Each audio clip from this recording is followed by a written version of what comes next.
In this video, I'll be showing you how to fix Google Chrome search keeps changing to Yahoo and switch to Google search. It's a very simple method, so if you find this video helpful, be sure to drop a like and subscribe. But anyways, getting into it, it's very simple to go ahead and do this, and you can do it on any device you're using, whether you're an iPhone, Android, Samsung, or even a PC as well. So it can be really annoying, especially if you don't want to use Yahoo, because not really many people use that now.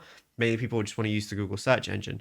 So what you want to do is go over to your Chrome application, and then once you're here, on the top right, press the three little dots. Now you can do the same thing for iPhone. Go ahead and scroll down and you're going to see settings at the very bottom.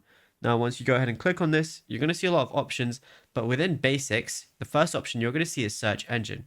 Go ahead and click on this. Now, if this is on Yahoo search, all you want to do is switch it to Google, or obviously if you want to use anything like DuckDuckGo, Microsoft Bing, or anything like that, of course, you could go ahead and do that as well. But just make sure it's not on Yahoo, because that's obviously not what you want. Just switch it to Google, and then you should be good to go. And yeah, it's literally as simple as that. There is nothing else to it.